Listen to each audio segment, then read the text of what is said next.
Move over Victoria's Secret angels, gender equality activists, and female entrepreneurs are the new spokeswomen of Victoria's Secret. This looks like a branding disaster to me, but I'd love to hear your guys' thoughts. That's what we're going to be talking about in today's video. What's happening, guys? You guys have tuned into Rules for Rebels. Victoria's Secret, the lingerie company, an iconic company, an iconic part of American culture. I think one of these brands that managed to kind of have this mystique around them is kind of doing a complete 180 reversal and is switching from sexy to quote unquote what women want. I'd love to hear from you guys. What do you guys think about this? Is this going to be a disaster, or will this work out for them? We're going to be talking about a bunch of that stuff in today's video. I've heard a little bit about this story, read a couple different articles about it. I haven't read this New York Times article yet that we're about to read, but I wanted to talk about a couple things before we get into today's article. So first off, let's think about, maybe you guys have some ideas. If so, drop them in the comment section below. What are some brands that have managed to do like a complete 180 and have still managed to be successful? When I look around at brands who've done this, and I'm just thinking of a couple off the top of my head, very few have been successful. Remember when Jerry Springer decided that he wanted to be like Oprah and wanted to be like a more serious show? His ratings tanked because people don't go to Jerry Springer for like a serious, thought-provoking talk show. People go to Jerry Springer to see, Who's the Father, or to see the trailer park mother sleeping with her daughter's boyfriend, right? Like, people don't go to Jerry Springer to watch Oprah, and his ratings tanked. I remember, a couple times over the years, McDonald's has tried to be more quote-unquote healthy. There was that period of time when they rolled out the Arch Deluxe and was trying to be more kind of adult or more sophisticated. In every instance, McDonald's has gone back to what they're known for. You don't go to McDonald's to get a sophisticated adult burger or to eat healthy. You go to McDonald's either because you want junk food or because it's cheap. I can think of very few examples of brands who've done a complete brand refresh and have still managed to be successful. One brand who I think has done a great job in recent years is Dunkin' Donuts. Dunkin' Donuts has really kind of like updated their logo, updated their branding, updated their menu, updated their image, but they haven't completely gotten away from what Dunkin' Donuts is, right? Dunkin' Donuts isn't trying to be Starbucks. They're not trying to be Caribou. They're not trying to be Pete's Coffee. So while they've improved their brand, it's not like they've tried to do a 180 on it. This whole trend of going unsexy seems to be a little bit more common now, too. This one's a little bit different, but if you guys remember a couple weeks ago, we talked about OnlyFans. OnlyFans was going unsexy and is trying to appeal to more of a mainstream audience. I think that's a little bit different than what's going on with Victoria's Secret here, but I thought that was kind of interesting as well. But another thing to discuss is, do certain brands just have a life expectancy, and at some point they're just going to kind of die off? And I don't know if you guys remember this video back during the 2020 or 2021 Super Bowl this past February. I did a video about kind of how different the Super Bowl was back during Tom Brady's first Super Bowl in the early 2000s. I want to say it was like 2001 versus the 2021 Super Bowl. And if you guys want to watch the video, if I remember to find it, I'll link to it, but it's pretty easy to find on the channel. The screenshot is basically Tom Brady with a bunch of like dead or retired brands in the background. And during Tom Brady's first Super Bowl, like 90% of the advertisers who advertised during the 2001 Super Bowl either aren't around today or are pretty much on their way out and dead. Companies like AOL, Blockbuster, Circuit City, I think maybe Tiger Direct, like 90% of the brands that advertised in the 2001 Super Bowl are gone today. And I think the name of that video was something like, can we still have lifestyle brands today? Like, can you still have a brand like a Coca-Cola or a Harley Davidson that kind of stands the test of time and lasts for 100 years? Or is that a thing of the past? Do we have too short of attention spans? Is there too much competition? And is Victoria's Secret just a byproduct of that, right? Like, Victoria's Secret had a good run, and now they're just kind of falling out. Victoria's Secret is owned or run by a company called L Brands. This company, L Brands, their CEO and one of their board members was a good buddy of Jeffrey Epstein. So that was kind of bad for their reputation. I think a lot of the L Brands companies are just kind of in financial trouble and struggling. I want to say Bed Bath and Beyond is another L Brands company, but part of this kind of rebranding of Victoria's Secret is L Brands is spinning off Victoria's Secret into their own company. It's no longer going to be Victoria's Secret. It's going to be Victoria's Secret and Co. or Victoria's Secret and Company. And we'll kind of see how this winds up working out. I'd love to hear your guys' thoughts. I know I have more of a male audience here, but I'm sure there's a few women who stumble upon these videos or who subscribe to the channel. Let me know your thoughts, both guys and gals, on Victoria's Secret. I think there's no doubt that Victoria's Secret isn't the same company that they were 20 years ago. Again, they used to be kind of a cultural icon. The Victoria's Secret catalog used to be kind of like a magical thing. They just used to have a much stronger brand, and it seems like they've fallen off. Why is that? Well, I think there's more competition in the space. I don't know if you guys noticed this, but like when I was a kid, not even in terms of lingerie, just in terms of clothes as a whole, like you either had trendy clothes from like an Abercrombie or a Pacific Sunwear or something like that, or you kind of had like Walmart clothes or Sears clothes, right? There wasn't a lot of in between. And I feel like today, I actually think it's a great thing because, as a kid, a lot of teens are self-conscious about their clothes. Everybody wants to be part of the group. Everybody wants to wear cool clothes. And when I was a kid, you either had cool clothes or you didn't have cool clothes. Abercrombie or Express, or I'm not really into clothes. I don't know what the hot brands are these days, but you definitely do have more budget options that are still somewhat hip and fashionable.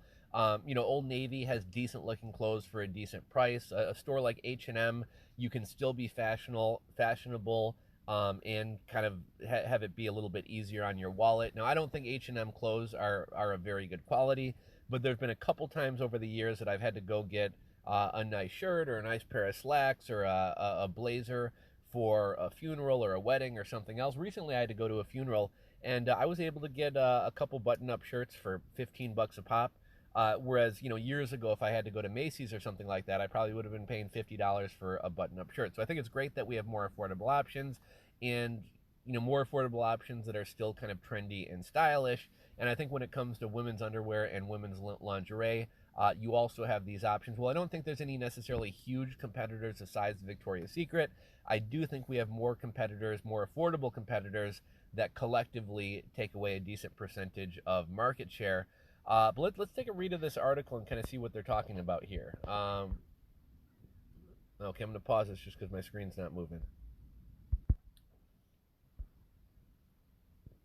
Okay, so VS Collective includes women famous for their achievements and not their proportions, like the soccer star and gender equality advocate Megan Rapinoe. So, just my opinion, but if a woman just needs underwear, she can go to Walmart and get some underwear. She can go to Sears and get some underwear. I don't know where women buy underwear, but she can get underwear anywhere. Women don't go to Victoria's Secret because they need underwear. Women go to Victoria's Secret because they want to feel sexy. And why do women feel sexy? Well, I mean, let's be honest. Men tend to do a lot of things to attract women, and women tend to do a lot of things to attract men. And I think a lot of the reason that Victoria's Secret is so popular with women is because Victoria's Secret was able to appeal to men, and men, again, Victoria's Secret had this mystique. Men find Victoria's Secret sexy, and therefore women want to wear Victoria's Secret. Now, I don't know about you guys. This image that we're looking at right here isn't sexy to me. It's not the same thing as a Victoria's Secret angel. VS Collective includes women famous for their achievements and not their proportions, like the soccer star and gender equality advocate Megan Rapinoe. Victoria's Secret swaps angels for what women want. Will they buy it? The embattled lingerie brand giant is attempting the most extreme brand turnaround in recent memory, an effort to redefine not just itself, but also the very idea of what is sexy. The Victoria's Secret angels, those avatars of Barbie dolls and Playboy revelry, are gone. Their wings, fluttery confections of rhinestones and feathers that could weigh almost 30 pounds, are gathering dust in storage. The fantasy bra, dangling real diamonds and other gems, is no more. In their place are 7 women famous for their achievements and not their proportions. They include Megan Rapinoe, 35, the old pink-haired soccer and gender equality campaigner; Eileen Gu, a 17-year-old Chinese-American freestyle skier and soon-to-be Olympian; the 29-year-old biracial model and inclusivity advocate Paloma Elsner, who was a rare size 14 woman on the cover of Vogue; and Priyanka Chopra Jones, a 38-year-old Indian actor and tech investor. They will be spearheading what may be the most extreme and unabashed attempt at a brand turnaround in recent memory, an effort to redefine the version of sexy that Victoria's Secret represents and sells to the masses. For decades, Victoria's Secret's scantily clad supermodels with Jessica Rabbit curves epitomized a certain widely accepted stereotype of femininity. Now, with that kind of imagery cut out of step with the broader culture and Victoria's Secret facing increased competition and internal turmoil, the company wants to become what its chief executive said is a leading global advocate for female empowerment. Now, here's a funny thing about Victoria's Secret. So, Victoria's Secret CEO is the former CFO of Home Depot as well as Pizza Hut. And here's kind of an interesting thing, right? CEOs are generally kind of more business people than accountants. CEOs, you would hope have some type of kind of pulse on the culture, understand branding, etc. Victoria's Secret CEO is an accountant, right? Like he's not he's not somebody who creates brands. He's not somebody who has their pulse on the fingers of America or something like that. He's a bean counter. I don't think he's hip. I don't think he really understands culture. And he's kind of buying into this kind of like whole woke female empowerment thing over, doing what typically works in business, which is staying in your lane and staying in your niche. Victoria's Secret is a company known for being sexy, for being risque, for, think about the cultural image of Victoria's Secret, and it's definitely not female empowerment. Will women buy it? An upcoming spin-off. Oh, and let's talk about why Victoria's Secret is struggling. So again, more competition. I feel like back when malls were really popular, you had the Victoria's Secrets always had good placement in malls. The stores always smelled nice. They always had, attractive women working in the stores. But with mall traffic down, nobody's really going to malls. And I feel like lingerie is a tougher sell over the internet. I feel like it's something that women want to try on. So I think Victoria's Secret, just the nature of malls no longer being in vogue, has not only hurt their image but hurt their business as well. But will women buy it? An upcoming spin-off, more than $5 billion in annual sales and 32,000 jobs in global retail network that includes roughly 1,400 stores are riding on the answer. It's a stark change for a brand that not only sold lingerie in the guise of male fantasy, but has also been scrutinized heavily in years for its owner's relationship with the sex offender Jeffrey Epstein and revelations about misogynistic corporate culture that trafficked in sexism, sizeism, and ageism. Let's see, Paloma Elsener Center calls herself a 29-year-old mixed black femme in a size 14 body, said her decision to work with Victoria's Secret goes back to the sheer metrics of the situation.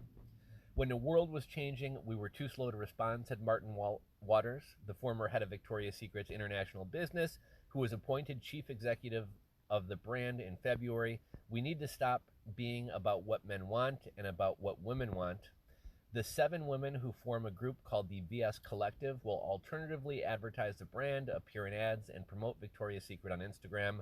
They are joining a company that has an entirely new executive team, which is forming a board of directors in which all but one seat will be occupied by women. Rarely has a company so dominant in its sector been exposed as trailing so far behind the culture as Victoria's Secret was in the wake of the #MeToo movement.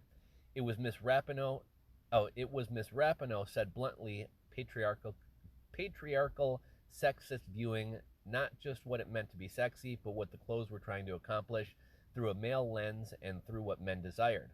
And it was very much marketed towards younger women. That message, she said, was really harmful. Okay, so at least this woman is attractive. Actor Priyanka Chopra Jones.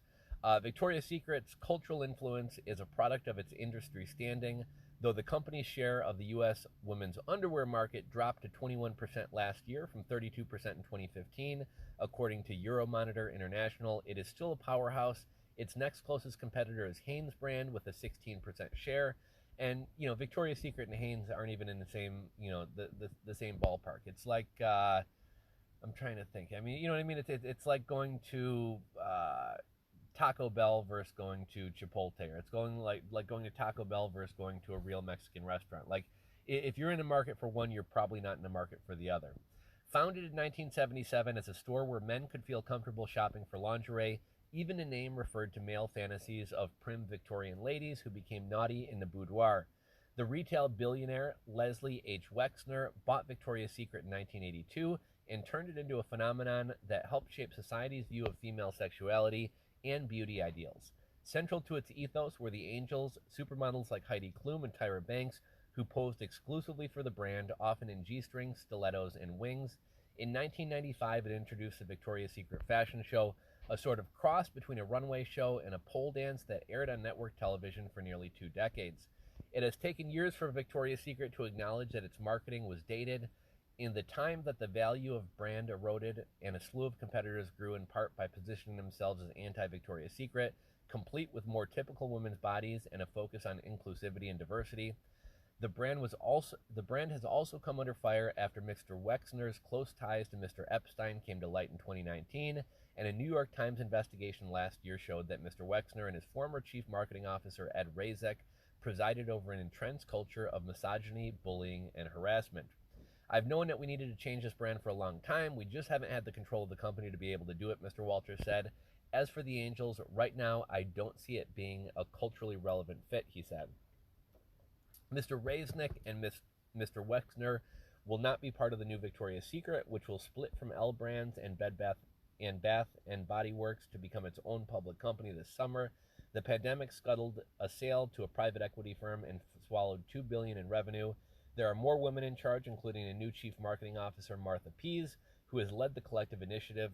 The stores that survived a year of culling are becoming lighter and brighter, and mannequins, which have typically been a size 32B, will come in new shapes and sizes. The Angels imagery, which once even appeared on store bathroom TVs, will be phased out.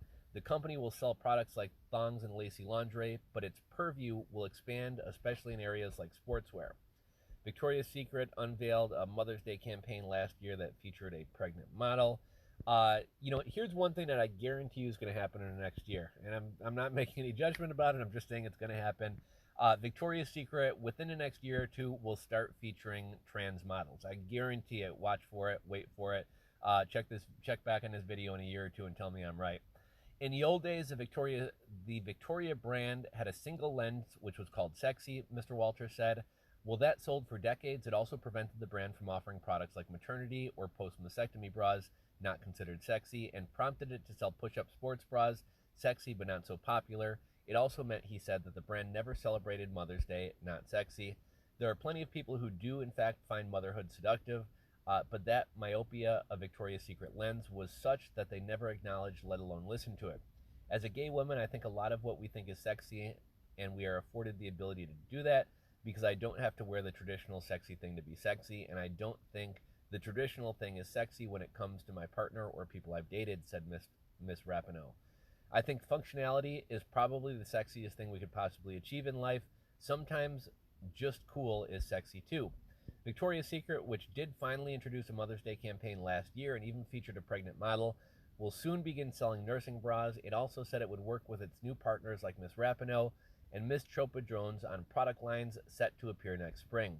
Well, it was probably time for the Angels to go. The lingerie powerhouse will have to strike a balance between moving forward and maintaining existing customers, said Cynthia Fetus Fields, the former chief executive of the Victoria's Secret division responsible for its catalog.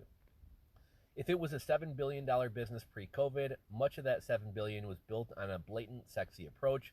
Be careful with what you're doing, she said. According to Raul Martinez, who joined as creative director in January, every aspect of the brand is being reconsidered.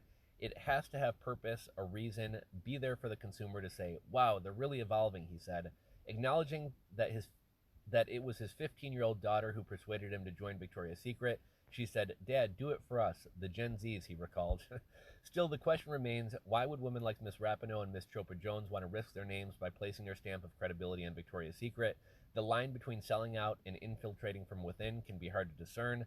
Of course, there will be people who are like, does this make sense, said Miss Rapinoe, who acknowledged that when she was first approached, I too was like, why do you want to work with me? She said she had been convinced by the willingness of the brand's executives to acknowledge their mistakes and history, and by the fact that her role is not limited to the typical brand ambassador, but extends to consulting on language the company uses, the assortment of products it offers, and a narrative it's putting out. Miss Ellisner said her decision to join Victoria's Secret goes back to the sheer metrics of the situation. I didn't start modeling just to do all the cool stuff. I did it to change the world. Are you fucking serious? I started modeling to change the world. She said, with platforms like VS where you enter the living rooms of all people, that's where you make radical change. She saw part of her role as lobbying for Victoria's Secret to increase the sizing to, what is that, like quintuple XXL, she said. It currently carries up to 42G in bras and XXL in nightwear. The VS Collective also includes Valentino Sampaio, a Brazilian trans model. Okay, so there we go. Adit Kek, a model and Sudanese refugee, and Amanda D. Cadenet, the photographer and founder of Jerlays, the digital platform for female photographers. All of them, in the words of Ms. Rapinoe, are people who were not typical brand targets in the past. As for the fashion show, Ms. Waters said it would most likely return in 2022 in a very different form. What the brand will offer soon is a podcast featuring women in the collective, a medium that requires no visuals. To rebrand is going to take a lot of steps to ensure that they have consumer trust, that it isn't just inclusivity washing, said Aaron Schmidt, a senior analyst at Coresight Research. Victoria's Secret is betting a chunk of its marketing budget that persuading such unexpected personalities to join will in turn convince consumers and potential investors to similarly believe in its shift, giving a new meaning to the halo effect. So it looks like that's the end of the article. Let's take a look at the comments. I always find it interesting to see what people are saying in the comments.